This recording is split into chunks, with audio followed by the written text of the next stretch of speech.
Quer se apresentar rapidamente seria uma boa, que nem todo mundo ainda te conhece, e daí você toca a apresentação. E agradeço aí pelo apoio, tá? Vamos nessa. Super.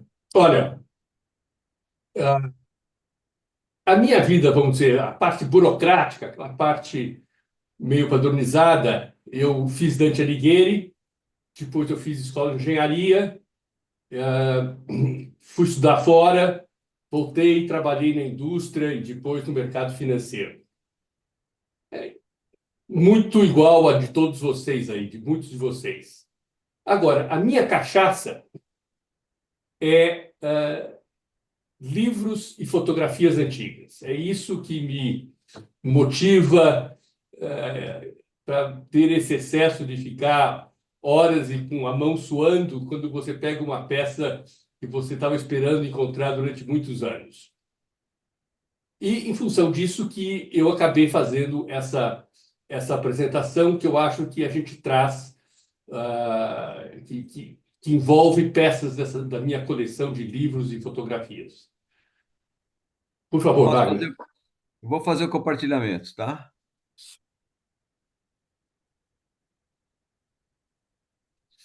Então, grandes navegações e o Novo Mundo ah, é o fim da Idade Média, que nós sabemos pela escola que foi com a queda de Constantinopla, tomada pelos turcos, e que a gente fica muito mais consciente porque foi um renascimento, e o renascimento a gente associa muito ao renascimento artístico, né?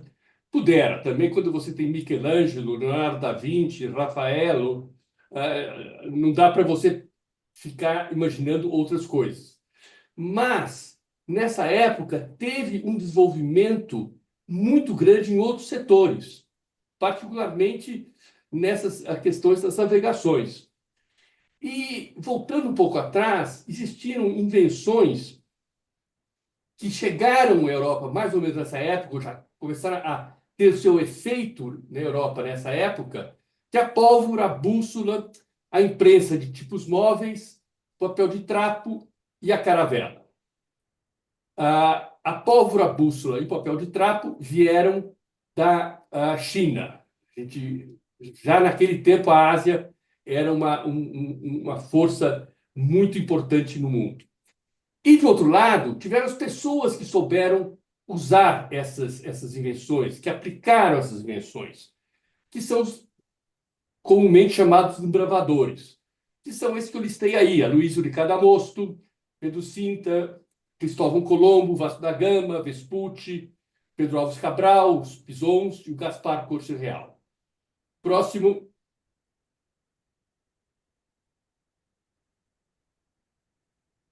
Eu vou começar contextualizando o que era a Europa em 1450. Na geografia, meios de transportes, comunicação e informação, diplomacia e nas cidades. Vamos à contextualização. Próxima. Primeiro é geografia. Pro... Wagner. Esse era a representação geográfica do mundo em 1450.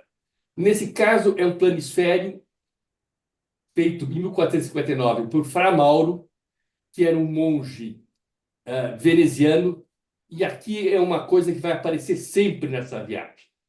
Nessa época, Veneza era a cidade mais desenvolvida da Europa, inegavelmente.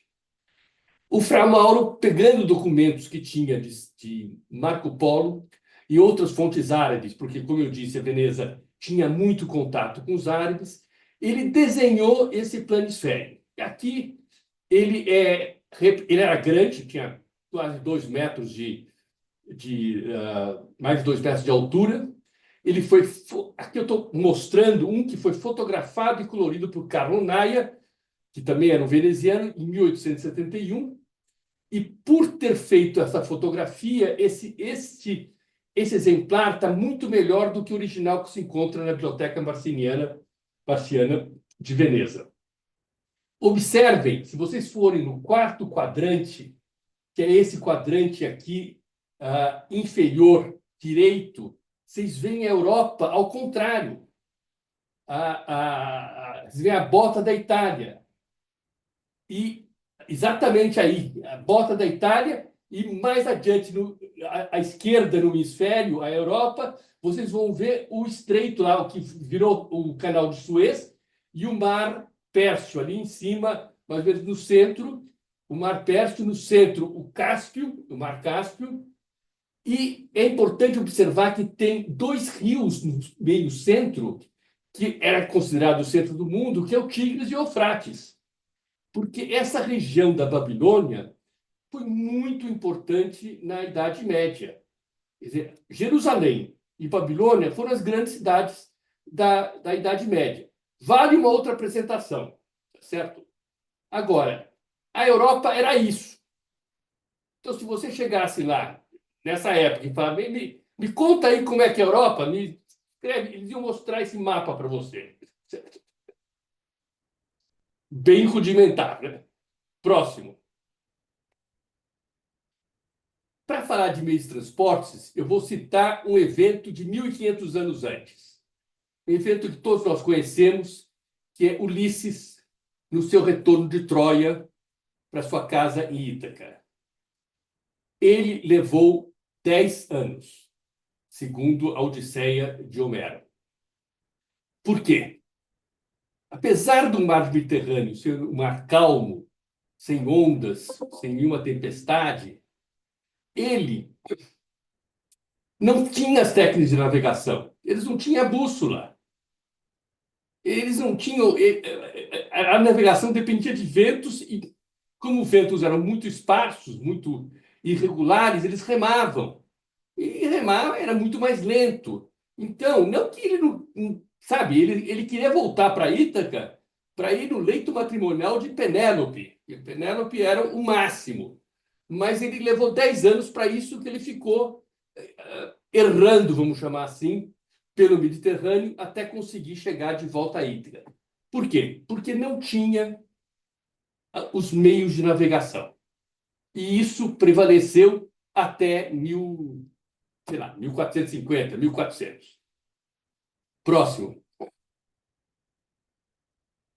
E essa aqui é a nau que Colombo utilizou.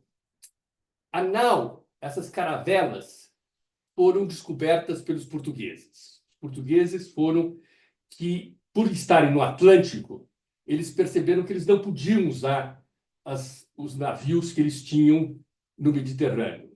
E isso levou-os, pela Escola de Sagres, a desenvolver essas naus. Mas eu queria mostrar para vocês a rudimentariedade dessas naus, tá certo? Isso é um pop-up, né? É um livro que você abre e aparece. É o Kubasta, que é um famoso tcheco que fez isso maravilhosamente bem, mas dá uma verdadeira dimensão, tá certo? Eram cascas de nozes, certo? E aí você vê que elas eram altas, eram desengonçadas. Vocês podem imaginar numa alta tempestade ventando, como é que era difícil equilibrar isso. Então, marinheiro era profissão de alto risco. Não era todo mundo que queria ser marinheiro. O pessoal preferia ficar como campesino cultivando lá sua terrinha, tá certo? Era muito mais tranquilo. Mas foram os marinheiros que trouxeram para a gente esse desenvolvimento. Próximo. Na comunicação, eu trago um papel aqui, pergaminho, da minha coleção de manuscritos, que é um alvará. O alvará é um órgão, é uma carta, um texto de um rei dando alguma autorização. Os reis davam autorização pelos alvarás. Esse caso é Dom Afonso V. Ele faz um alvará que é ratificado pelo príncipe Dom João, que era chamado o Príncipe Perfeito. Foi emitido em Touro, na Espanha, e que dava para os criados, paniguados e chegados ao chanceler Mor, que era o ministro de Relações Exteriores, vamos dizer assim, de Dom Afonso V, que não sejam apurados, isto é, não sejam chamados para a guerra. Então, por que isso? Porque naquele tempo o letrado era o raro, era o diferenciado. Se você quisesse soldado, você pegava campesino, dava um mosquetão, dava espada, você tinha soldado. Agora, nem todo mundo, ninguém, muitos poucos sabiam escrever, sabiam ler. Os próprios reis não escreviam nem liam, certo? Então, a comunicação era basicamente a falada e tinha poucos títulos que eram os escritos. E esse prevaleceu, e tão importante era que ele foi ratificado pelo Dom João, pelo príncipe Dom João, que virou depois Dom João II.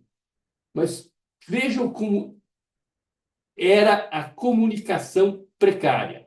Só depois, com a imprensa, que surgiu em 1456 e depois se desenvolveu numa velocidade grande, é que começaram a existir livros, textos, palavras, tudo mais. É aí que a comunicação começou a existir na Europa. Próximo, por favor. Agora, a diplomacia. E eu vou trazer aqui o Tratado de Tordesilhas, que é o evento mais importante da diplomacia no século XV. E eu sei que já foram trazidas várias vezes, mas eu acho que esse professor da Federal de Buenos Aires, o Dr. Roberto Leveillé, trouxe num livro uma interpretação que eu acho que é a verdadeira do Tratado de Tordesilhas. A gente lembra muito na escola ouvir o professor falar que o rei Francisco I da França falava: me mostrem o testamento de Adão que dividiu o mundo entre as terras de portuguesas e espanholas. Mas não é isso. O Tratado de Tordesilhas foi um tratado entre esses dois países exclusivamente, regulando atitudes, atividades, procedimentos entre esses dois países. Na verdade, Portugal tinha o interesse dele na parte oriental. Sabe, Bartolomeu Dias tinha dado a volta na Cabo de Boa Esperança, depois. Então, ele percebeu que ele tinha condições de descobrir o caminho para a Ásia, que tinha toda a atração do comércio. Então, Portugal falou: eu quero ficar com a parte oriental. E Espanha, nessa época, já tinha Colombo, já tinha redescoberto as ilhas do Caribe. Então, ele falou: eu quero. A Espanha falou: essa é a área que me interessa. Eles já tinham a visão que o mundo era redondo, então eles fizeram o meridiano de Tordesilhas, dividindo o mundo em dois, mas que em uma área o outro não podia agir. Então, essa área de Portugal era a jurisdição de Portugal, em que a Espanha deixava de ter direito de descobrir terras ou ocupar terras. Só isso. Não tinha. Tanto que na América do Norte, os franceses, em 1560, o Cartier ocupou lá o Canadá. Os franceses podiam ir para a América do Norte. Quem não podia ir era Portugal. Os holandeses fundaram, na região lá de Nova York, a Nova Amsterdã. Os próprios ingleses, em 1580, o Francis Drake, que era namorado da rainha Elizabeth I, ou vamos dizer, não sei se era agora, ele era chegado à rainha Elizabeth I, ele fez a colônia da Virgínia, deu esse nome em referência a ela, a Elizabeth I, que não tinha casado. Então, os outros países podiam ir para as outras terras, em qualquer uma delas. Só Portugal e Espanha que não podiam, que se restringiam.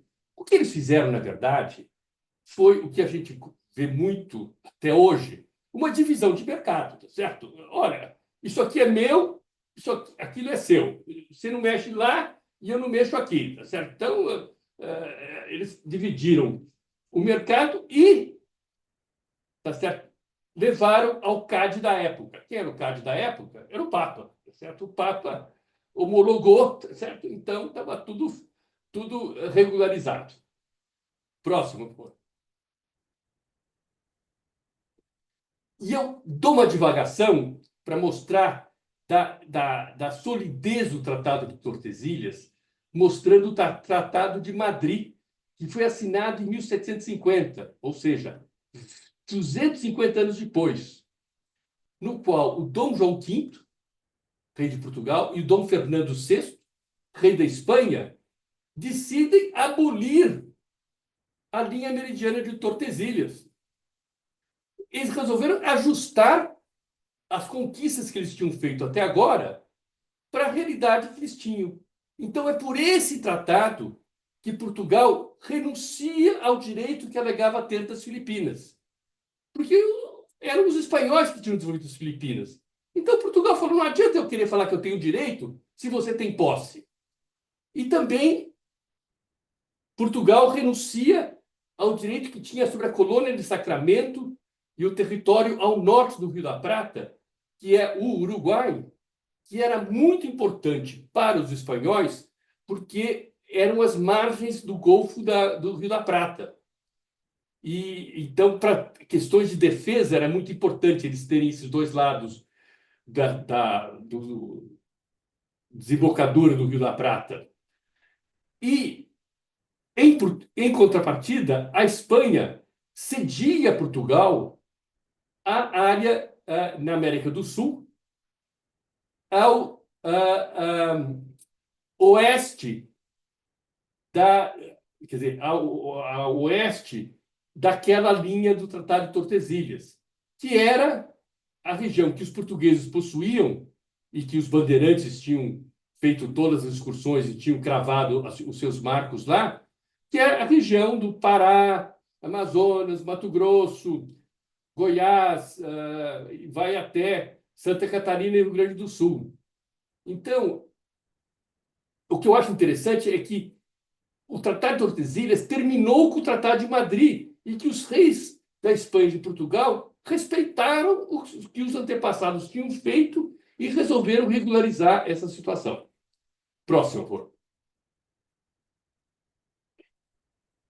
Aí houve uma grande modificação.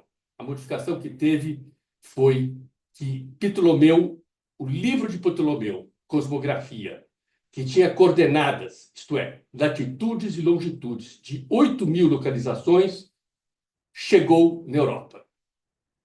Porque ele estava perdido lá, as cópias estavam perdidos lá em uns monastérios gregos, e ele subiu, e um fiorentino, Jacob Angelus, traduziu do grego para o latim. Na hora que ele traduziu isso do grego para o latim, um outro monge beneditino, Nicolau Germanicus, em Florença, ele desenhou o mapa baseado nessas coordenadas. E aí, daquele mapa que nós vimos lá no começo, de Fra Mauro, veio esse mapa de Ptolomeu, muito melhor, muito mais aproximado e muito mais bonito, tá certo?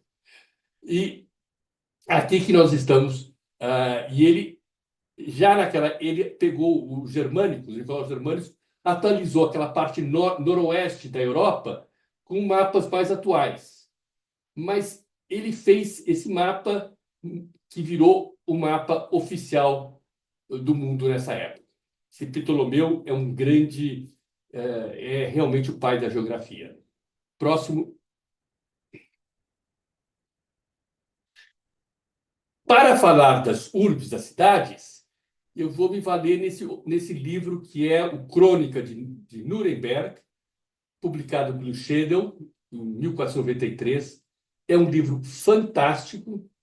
Vocês veem aqui à direita, tá certo? Ele é grande, ele tem 200, quase 300 páginas, papel grosso, as capas são de madeira encadernadas, encapadas com couro de porco, e com esses pinos que, quando você punha na mesa, impedia de entrar umidade e bichos.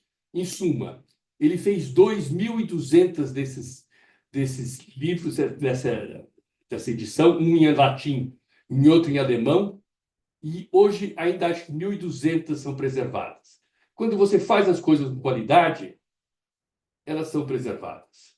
E a primeira página de rosto, ele brincou com as letras em latins e fez esse desenho que eu acho fantástico também.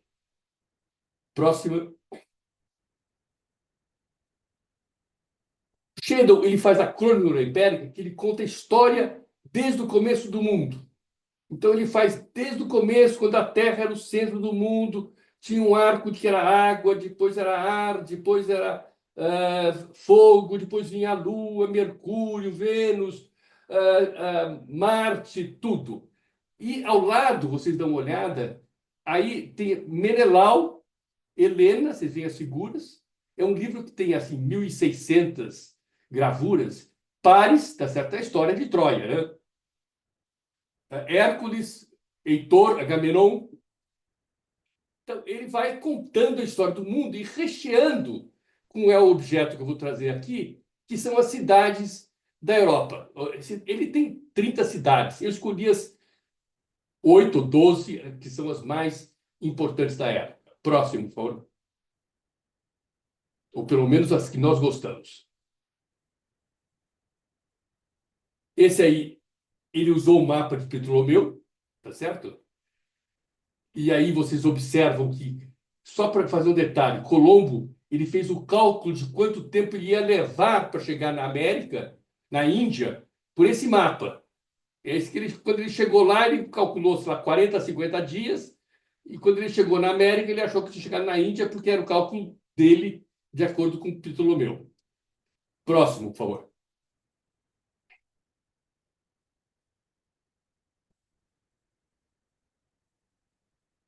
Primeira cidade, Roma. Fantástico, tá certo? Vocês veem aqui à direita o Castelo de Sant'Angelo, tá certo? Até hoje lá, em lugar de grande destaque, né?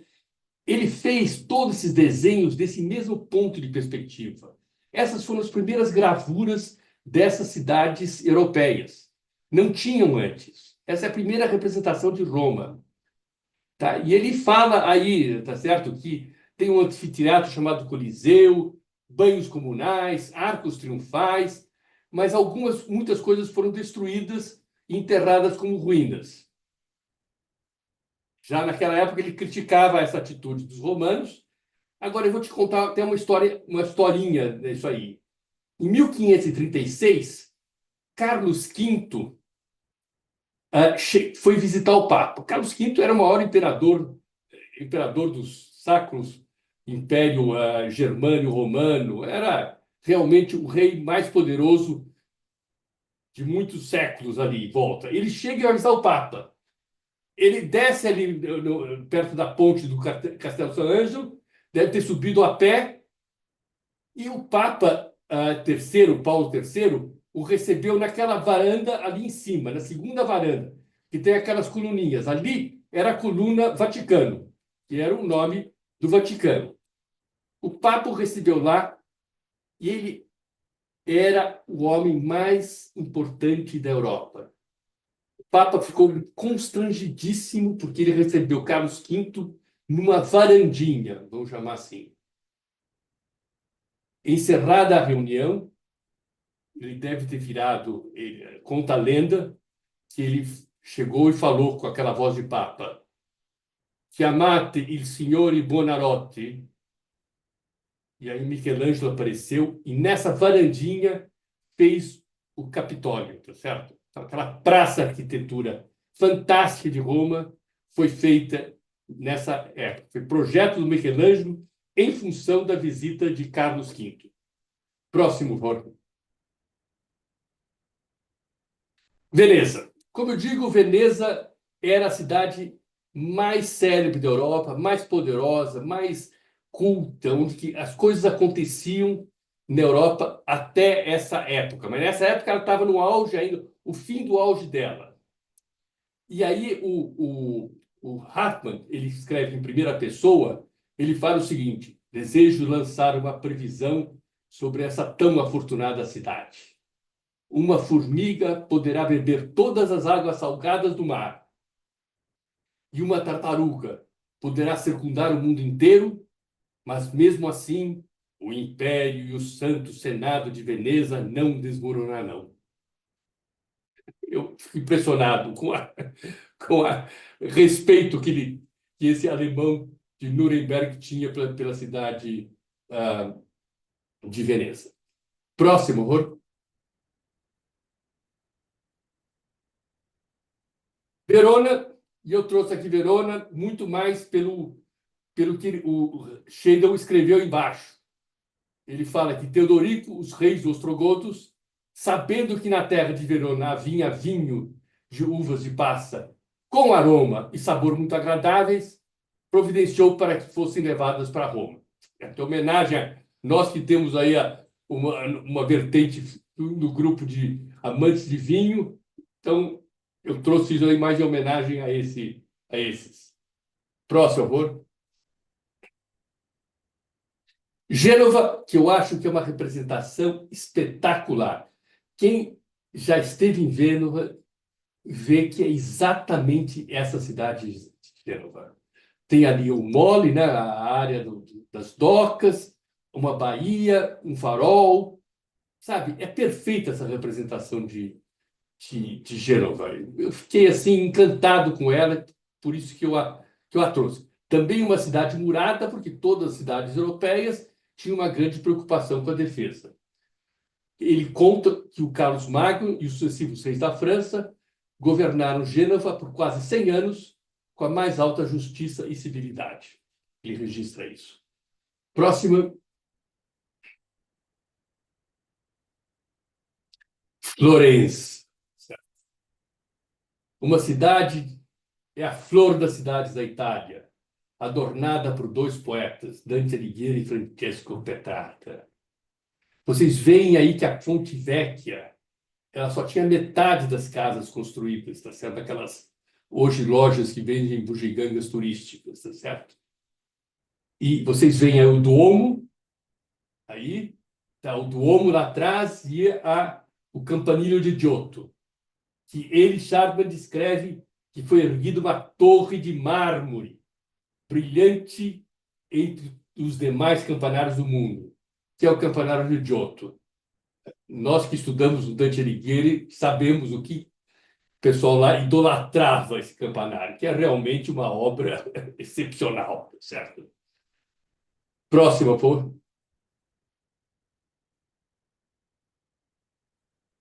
Paris, já uma representação muito mais simples, que eu acho que Paris não tinha a dimensão que nós temos na imagem hoje dela, tá certo? E à direita vocês veem essa coluna. Eu acho que essa estátua que está lá em cima é a Joana d'Arc, que deve ter sido destruída por algum outro meio. E ele cita que o imperador Valentino César concedeu a Paris 10 anos de liberdade. Tá certo? Ainda não existia a França. E os italianos passaram a chamá-la de francos, em função desses 10 anos de liberdade. Depois Franci e com dela para Francese, que é hoje como é que nós chamamos a França. Próxima.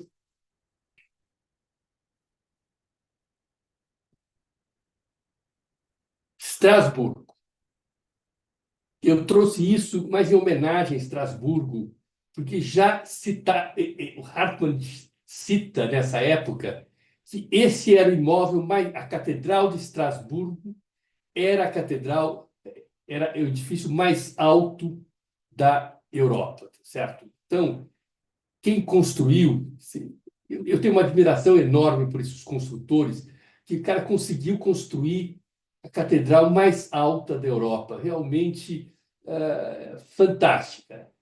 Tinha o nome de Argentina, que devia ser Minas de Prata, que tinha na região. E, por isso, devia ser uma cidade muito murada, proteger a prata. E conta, o Hartmann Scheidel conta, que Átila capturou Argentário e destruiu suas muralhas, criando um caminho livre com entrada em vários lugares. E decretou que as muralhas não deveriam ser reparadas enquanto ele estivesse vivo, de modo que a cidade passou a ser chamada Estrasburgo, que em alemão é cidade com estradas, isto é, Stoßburg. Strasbourg, deve ser assim. Mas eu acho o Átila mudou a cidade, certo? Esse Átila é terrível. Ainda vamos ver outras coisas dele. Próxima, por favor. Viena, tá certo? A capital da Áustria, e ele cita que no mosteiro chamado São Jerônimo, onde se encontravam cortesãs que foram convertidas à vida monástica, e que, caso viessem descobrir que qualquer uma delas voltou ao pecado, a infeliz é lançada no Danúbio. Ora, lançar quer dizer afogada no Danúbio. Naquele tempo ninguém sabia nadar, tá certo? Então, os costumes eram bem rígidos naquela época. Próximo, por favor.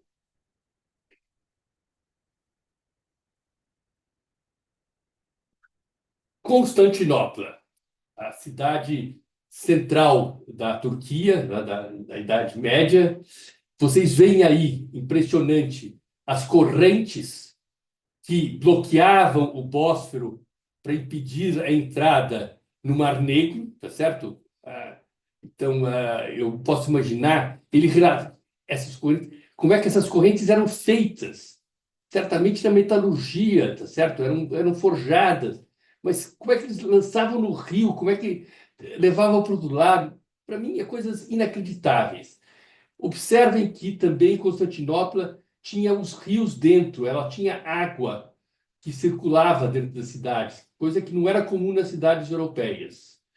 E o Scheidel conta que o imperador Constantino decidiu transferir a sede do Império Romano para o leste, para conter as incursões dos Parthians, que eram os nômades das estepes da Europa Central. E o Constantino, imperador, impôs à cidade o nome de Nova Roma, mas o povo levou a ser chamada novamente de Constantinopla, em homenagem a ele, Constantino. Próximo. Nuremberg. Nuremberg é onde esse livro foi impresso, tá certo? E era uma cidade na Alemanha que hoje em dia não tem grandes destaques, mas tem uma história muito interessante que ele escreve. Os cidadãos de Nuremberg foram educados pela lei do Império Romano. Ela foi fundada por Nero, pelo imperador Tibério Nero. Então, o imperador que fundou, o imperador romano, deixou o Senado e as leis romanos, os magistrados romanos. Então, ele cita que os cidadãos mais velhos governam o Estado, deixando que as pessoas comuns fiquem concentradas nos seus próprios negócios e despreocupadas com os assuntos políticos.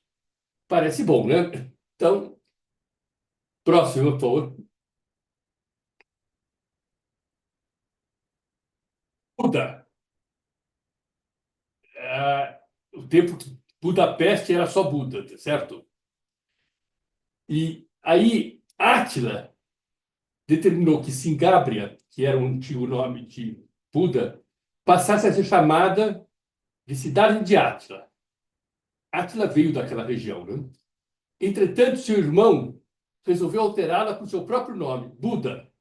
Aí Átila enfureceu-se, chegando a assassiná-lo com suas próprias mãos, e lançou seu cadáver no Danúbio.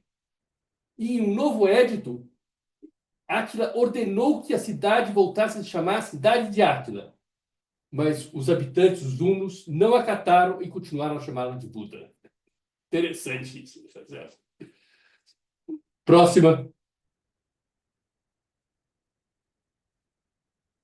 Praga.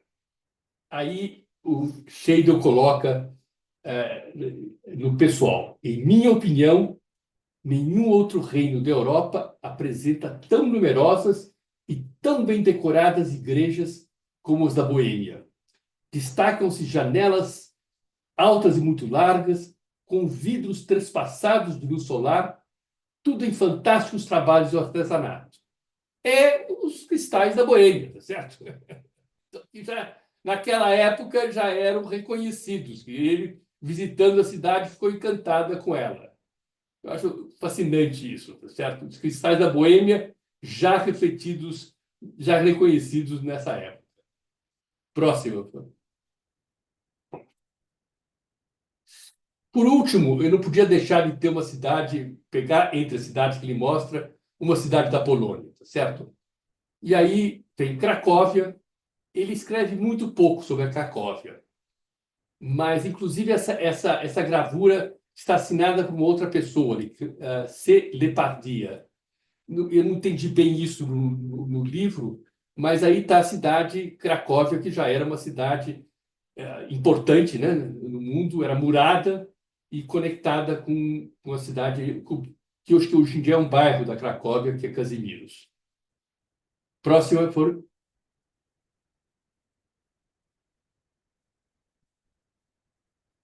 Como ele escreve, o Shelley escreve a história do mundo, começo do mundo, no final do livro, ele escreve o fim do mundo. Então, ele conta, quer dizer, de acordo com a Bíblia, que o mundo vai acabar com a morte do anticristo. Bom, esses dois desenhos são de Dürer, Albert Dürer, que na época, ele nasceu em Nuremberg, ele era aprendiz, ou seja, estagiário. Ele era estagiário do Penzolp, lá, que era o artista principal. E deve ter deixado, falou, olha, você faz aí o fechamento do livro. E o Dürer tinha 19 anos ou 21 anos, nessa época, fez esses dois desenhos fantásticos, tá certo? Quer dizer, a morte do anticristo, tá certo? Que ele morre no Morro das Oliveiras, morto pelo Senhor ou pelo arcanjo Miguel, e depois tem o juízo final, em onde que o diabo vai puxando as almas do inferno, e ele cita que ninguém sabe sobre a hora e o dia que vai acontecer, nem mesmo os anjos do Pai. Só o Senhor Pai, o Santo Pai, sabia quando que ia ser o juízo final. Próxima. Bom, então nós temos a contextualização da Europa nessa época. Aí, com todas essas invenções, situação, houve esses grandes desenvolvimentos. E tem um livro que relata todos esses desenvolvimentos. Esse livro do Fracanzo de Montalbotto, Antônio Fracanzo de Montalbotto, que era um professor da Universidade de Vicenza, perto de Veneza, tá certo? Ele escreveu esse livro e fez essa folha de rosto, que eu acho fantástica, tá certo? Porque eu acho que tem uma leveza, ele liga os mundos, ele escreve palavras. Eu acho que ele, cara, sabe, se fosse num concurso de cartaz, ele levava um prêmio, tá certo? Mas isso era há 500 anos atrás. E mais importante vocês verem uma curiosidade, em cima, na primeira linha, está escrito cum privilégio. Por quê? Porque isso quer dizer que ele tinha o privilégio, a cidade de Vicenza dava o privilégio dele dessa edição. Então, pelo espaço de 10 anos, quem fosse publicar o livro precisava pagar os direitos para ele. Esse é o início dos direitos autorais. Começou nessa época. Bom, ele escreveu isso, quer dizer, ele conseguiu, mas era só na cidade de Vicenza, era dificilmente imputado. O livro é coberto de pergaminho e a minha edição é a quarta edição de 1512. Próxima, por favor. Então, eu vou primeiro falar da direita, que é esse colofon. Vocês observem que nessa época não existia um protocolo de fazer um livro, certo? Então, o que o impressor fez no caso? Ele imprimiu no final do livro, chamado colofon, ele imprimiu os tipos que ele usava. A, B, C, para as pessoas saberem, olha, que letras são essas? Ele fala quais letras. Eu acho muito espetacular, tá certo? E só observa, eu só vou fazer uma outra curiosidade, ele pôs os tipos que ele comprou lá do metaleiro que vendeu para ele. Só em 1500, mais ou menos, alguns anos, nessa época, Aldus Munatius, que em Veneza fez o tipo itálico. E esse tipo itálico sobreviveu 500 anos. É o tipo que, quando vocês abrem o seu Word, está lá itálico. Foi Aldus Manutius que desenhou esse tipo, tá certo? Então, quem faz as coisas bem feitas, perdura. Voltando aqui à esquerda, esse livro do Montalbotto, que é um livro fantástico, foi muito procurado. Por quê? Ele, Montalbotto, deve ter sido contratado pelos próceres de Veneza, falando assim: olha, descobre o que está acontecendo no mundo. Nós estamos percebendo que nós estamos perdendo importância. Então, ele foi e fez um livro de tudo o que estava acontecendo. Só que, para fazer isso, ele precisou mandar os espiões dele procurarem as informações, porque as informações não eram disponíveis. Então, ele começa no livro, e aqui é um índice que foi feito por uma casa de leilão Quaidridge em 1899, quando foi oferecido uma primeira edição desse livro, tá certo? Na metade do preço de uma carta de Cristóvão Colombo, para vocês verem, foi o segundo item mais caro desse leilão.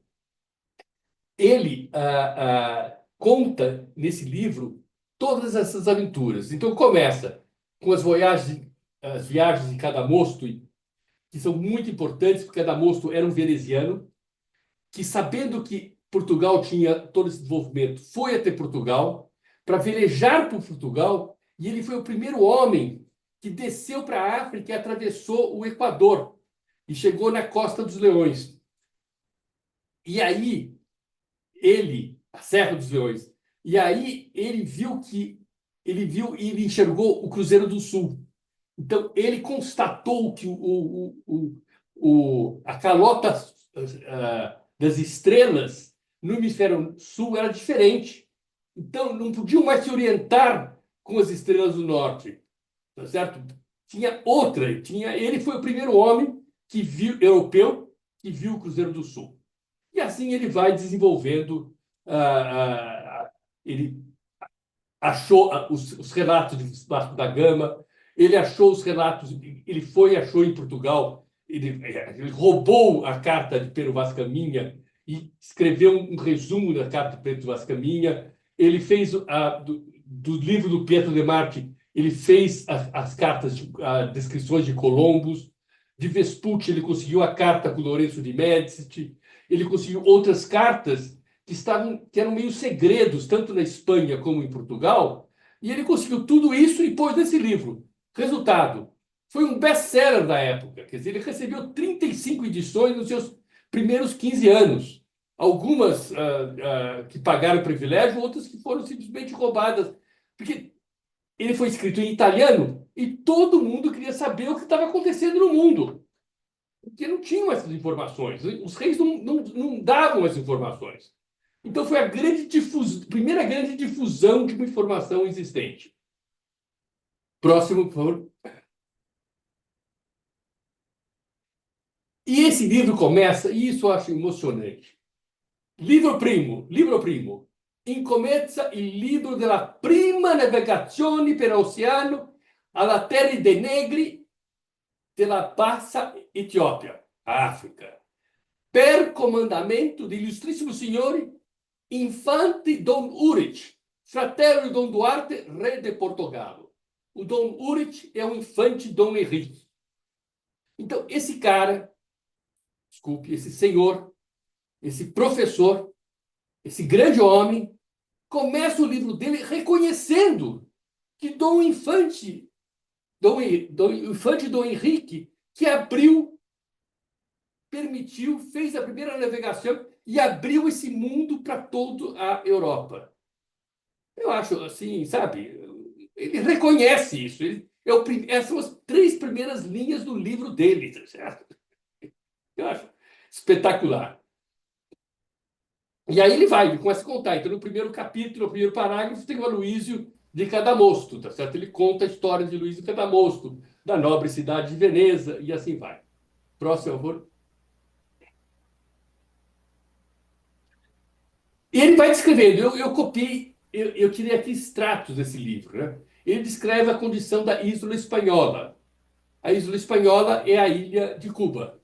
Então ele esteve lá, ele conta o que encontrou, como é que tinha, pelo relato de Colombo, né? Ele conseguiu o relato de Colombo e colocou nesse livro. Próxima. Aí, os costumes dos canibais, tá certo? Ele chamou de canibale. Interessante isso. Que era como tinha os. Ele não usou a nomenclatura do Cristóvão Colombo, que era índio, tá certo? Ele usou canibale, porque ficou muito caracterizado desde o começo que os habitantes da América eram antropófagos, tá certo? E, aliás, que isso até levou muitos dos europeus irem para lá, e principalmente a igreja, com o sentido de consertar esse desvio de natureza dessas pessoas. Mas aí tem um costume de canibal, ele descreve como é que funciona isso nos relatos. Próximo, por favor. Outra coisa importante. Colombo foi uma grande personalidade na época. Quer dizer, a volta de Colombo, e ele começou a andar por toda a Europa, e ele recebeu o título de Almirante do Mar pelo rei, a rainha Isabel e o rei Fernando. E ele também, na carta que ele anunciou, ele conseguiu 10% de lucro de todas as coisas que viessem da América, ou das Índias, como ele chamava. Mas, além disso, ele teve esse título nobiliárquico, que não era rei, nada, nem conde, era almirante dos mares. Muito importante, muito glorificante para ele. Próximo.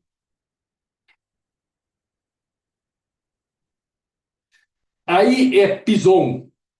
E Pison, ele veio com, ele fez uma viagem em 1501, e como está dito aqui, ele foi ao mare de l'Acqua Dolce, que trovo vari isole. O mare de l'Acqua Dolce era a foz do Amazonas. A Aqua Dolce era o Amazonas, era um mar de água doce. E as várias ilhas eram aquelas ilhas na foz, que tem Marajoá, Marajó, Caviana, todas aquelas ilhas que tinha. Mas ele relata, então, Pison descobrindo o mar de água doce, ou seja, Pison que foi o primeiro europeu a chegar no Amazonas. Próximo. Aqui nós entramos no relato de Vespucci, e Vespucci olhou muito para os céus. E aí ele fez essas estrelas, que eram as formações que ele encontrou, e canopo quer dizer pequenas estrelas, um conjunto de pequenas estrelas, tá certo? Então ele fez esses desenhos para justamente orientar as pessoas que viessem a navegar nesse hemisfério sul. Próximo. E aqui é fantástico, tá certo? Aqui é a viagem de Cabral, depois que deixou o Brasil, ele foi até a Índia. E ele chegou em Calicut, Calcutá. Em Calcutá, ele foi no mercado de Calcutá. E aí ele fez um levantamento do que tinha lá. Esse aí é o primeiro pesquisa de mercado feita que eu conheço, tá certo? Da que ela estava nos livros, tá certo? Então vejam o mercado. Ele fala um no bacá, que eu não entendo, deve ser alguma medida, de tamarindo custando tantos favos.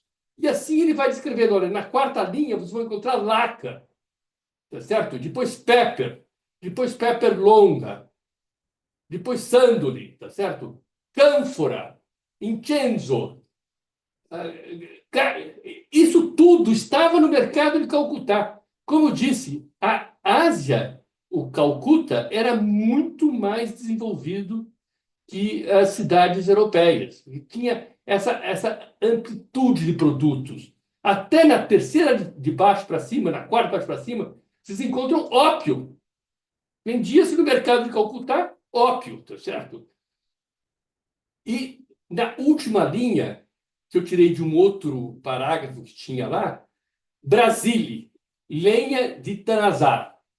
più avanti Brasília é o pau-brasil, é a lenha vermelha que dava a tinta vermelha. Então, o nome Brasil veio da Ásia, tá certo? Era lá na Tanzânia que eles tinham o Tanazara, não sei exatamente, estou chutando aqui um pouco, mas a referência em Calcuta é que Brasil era já a madeira que dava a tinta vermelha. Próxima. Bom, aqui nós estamos chegando no final. Essa aqui é uma gravura de Theodore de Bry, que ele fez uma enciclopédia chamada Grandes Viagens, em 1596, e ele fez esse mapa colocando o que ele chamou na época as 4 personalidades. Então tem à esquerda Cristóvão Colombo, à direita Américo Vespucci, depois, não, à direita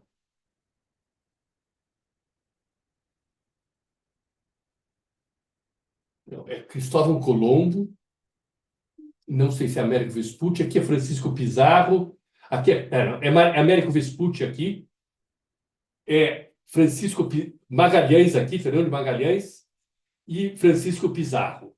Esses foram os homens que eram notícia em 1520, ou na primeira parte do século XVI.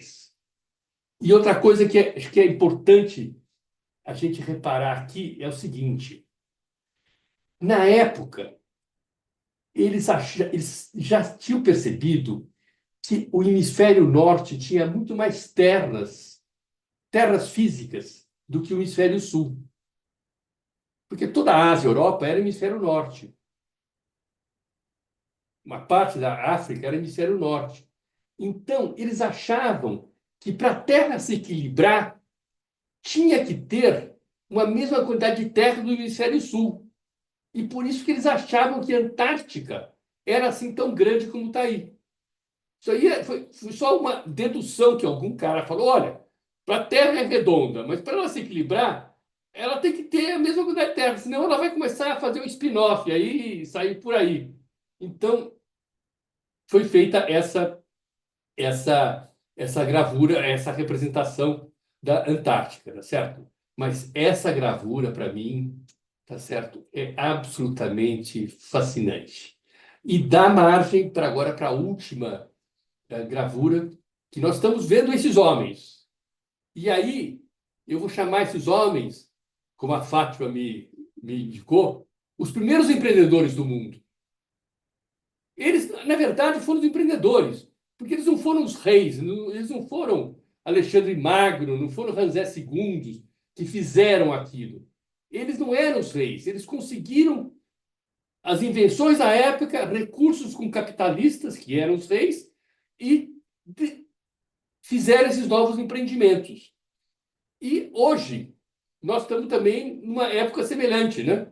A internet trouxe um novo mundo, e as novas descobertas eu coloquei aqui à esquerda, e os empreendedores de hoje, que são o Bill Gates. Então, o que era Cristóvão Colombo é o Bill Gates, o que era o Larry Page era, sei lá, o Américo Vespucci, e assim vai, tá certo? Então, aqui eu tentei mostrar aqui o seguinte: aqueles homens que fizeram, esses desbravadores, que fizeram essas descobertas, que fizeram todo esse desenvolvimento, eles eram empreendedores. Eles foram os primeiros empreendedores do mundo.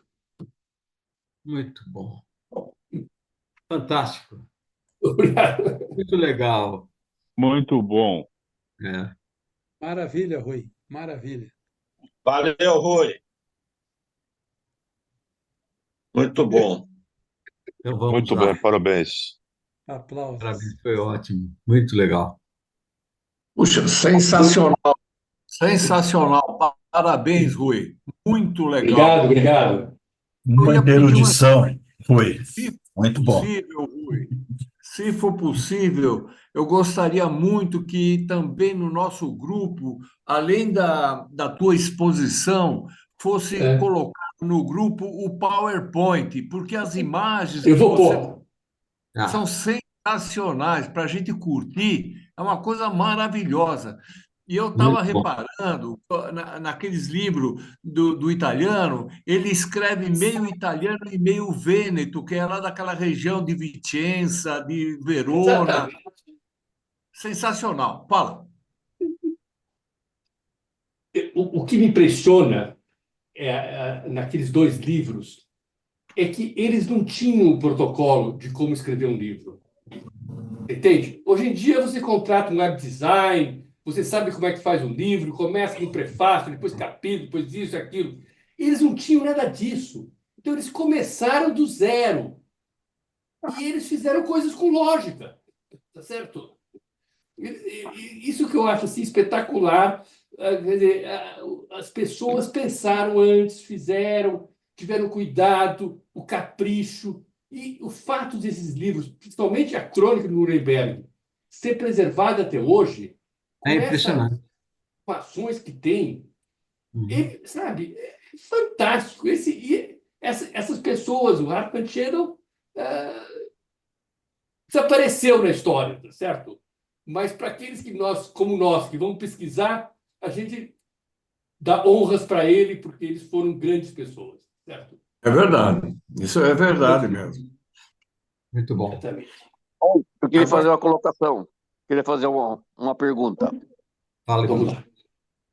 lá. Não, primeiro, dar parabéns aí ao Rui por essa apresentação, não é nem magnífica, eu diria essencial, né? Já que ele falou do vinho da região lá de Verona, o vinho de lá se chama Valpolicella, e vem da palavra lá, vale de muitas adegas, né? Vale de Policella, tá? É o vinho lá dessa região maravilhosa aí. Qualquer hora a gente já falou aqui no vinho italiano, pode voltar a falar só do vinho dessa região maravilhosa. E minha pergunta é o seguinte: como é que é a conservação desses livros, Rui? Como é que se dá a conservação? No teu caso, no caso das grandes bibliotecas, tem umidade, temperatura Tem que, controlada, coisa assim? não, tem que. Minha pergunta, obrigado. E Umidade parabéns. umidade é o mortal dos livros, tá certo? Então, geralmente tem ventilador de umidade, né? Quer dizer, eles tiram a umidade do ar e por isso, Ivan, que os livros, por exemplo, em algumas cidades europeias, como Porto, que é uma cidade seca, são muito mais bem conservados que os livros, por exemplo, de Rio de Janeiro, tá certo? Que é uma cidade, ou mesmo São Paulo, essencialmente úmida.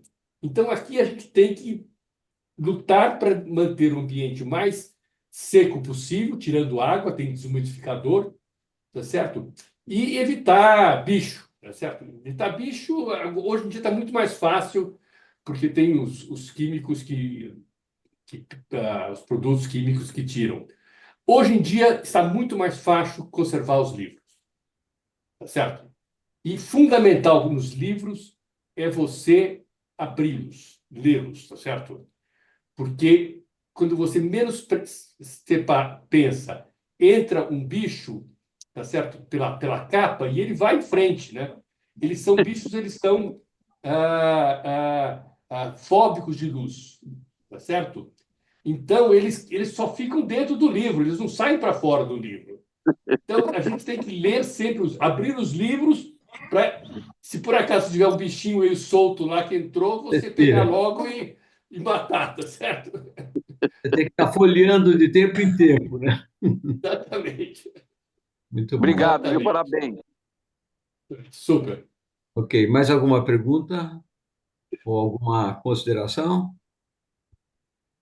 Bom, Rui, Olha, muito obrigado pela achei oportunidade de fazer. espetacular, Deixa eu só muito falar, bom. eu que mais adorei fazer isso aqui, porque eu achei assim fantástico, eu me diverti, eu ficava até Foi altas uma horas da delícia noite essa apresentação.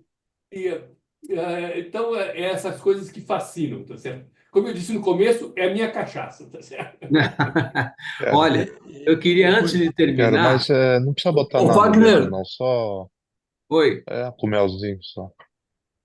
fala. Bom, eu queria, antes de terminar, eu queria chamar um amigo meu de muito tempo, que vai fazer a próxima apresentação. João Garcia, você está por aí? Você está ouvindo? Eu sei que você está aí, mas não sei se você está ouvindo. E tá escondido aqui. Você está por aí? Acho que não, pelo jeito.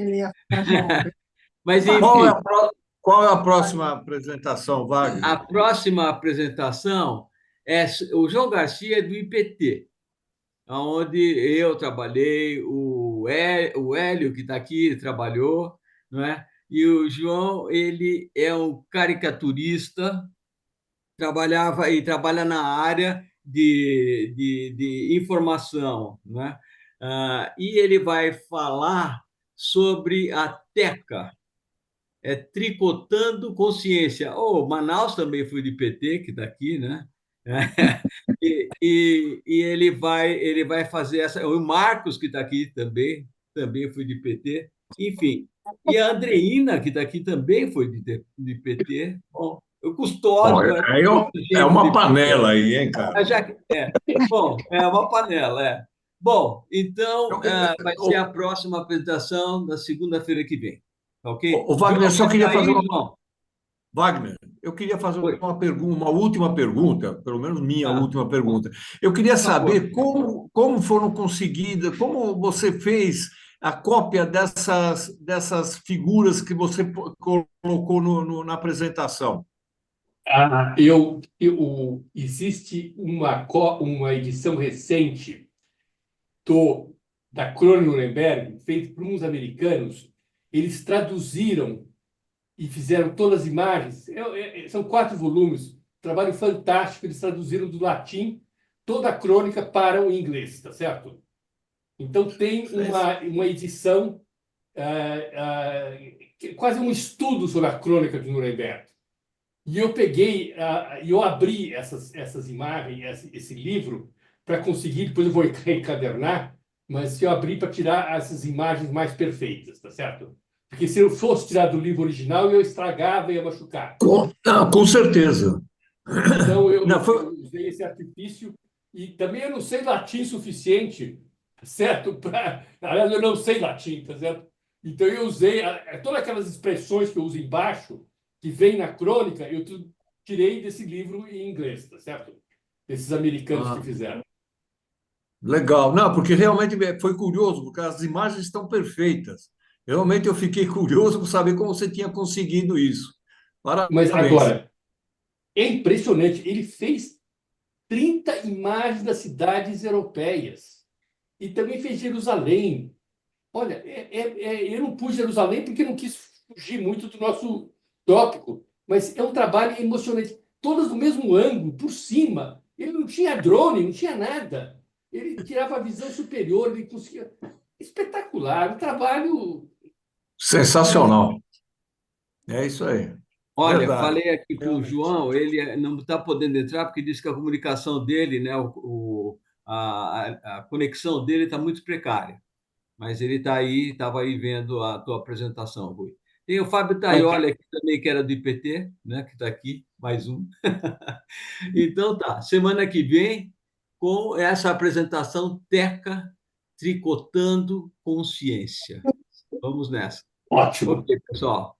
Grande Obrigado, Rui. abraço. Prazer, gente. Tchau. Obrigado. Boa noite. Valeu, Tchau. prazer, Fátima. Parabéns. Parabéns, pessoal. Rui. Parabéns, Parabéns. parabéns. Boa noite para todo Tchau, mundo. tchau. Tchau, tchau, pessoal. Tchau, tchau.